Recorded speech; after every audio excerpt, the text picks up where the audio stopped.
Hi again. Another boring thing. So here we have like wallaroos or something like this. And you think, well, they came back to you when they're chasing rabbits, but what about when they're near livestock and they have to be calm? So you need a command. Come here, sweethearts. So you be calm. That's the first thing. Good girl, Ria. Sit. Sit. Good dog. Boo, come. Sit. Boo, sit. Okay.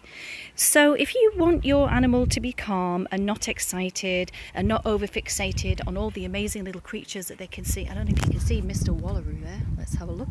There he is. I mean, they can smell him, but because I'm being calm, because I'm not dragging them away. Come here, Boo. This one has really got a mind of her own. She's too bright for me. Sit. Hey. Ria, sit. Good girls, wait. Just give them a minute to be around the smell so they're not over fixated or excited by it. They need to process, what is the environment? What am I smelling? Does it move? Is it a threat? Can I eat it? Ah, yep. Busana, come here, love. Busana, come. Come here. Good lass. Sit. Good girl. Okay, and wait. Give them a minute to process it, because there's a lot of exciting things. There's like rabbits here, there's turtles, there's wallabies, whatever they are. Hey, sit. Very spirited.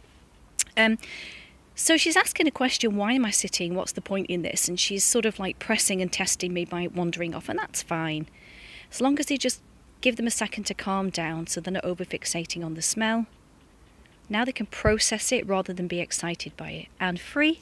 Good girls, free. Good job. So you keep your own energies calm, they stay calm, they have time to process it, and then they go off in a calmer state rather than a highly aroused, excited state because of the sense and because of the movement of the strange animal.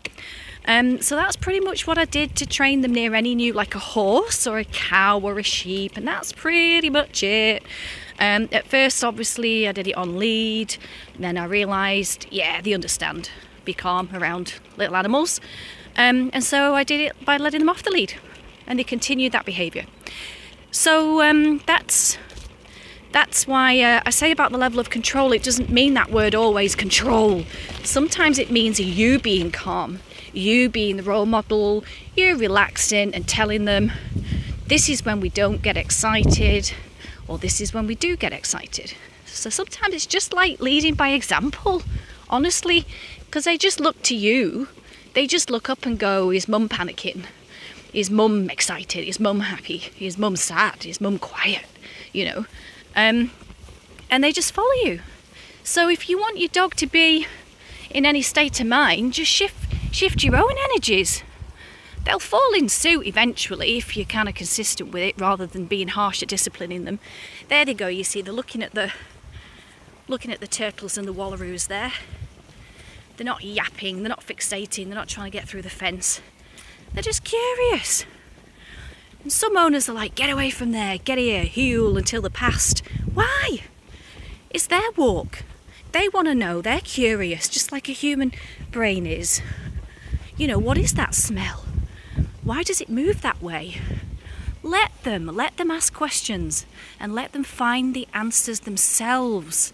Then they have that information and they become easier to train.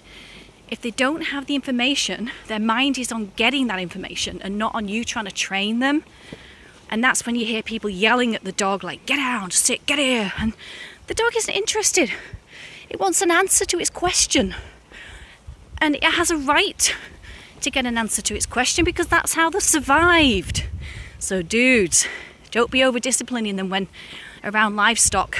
Just take it easy, unless you have a crazy ass dog that wants to eat everything. Then consult a trainer. Okay, bye.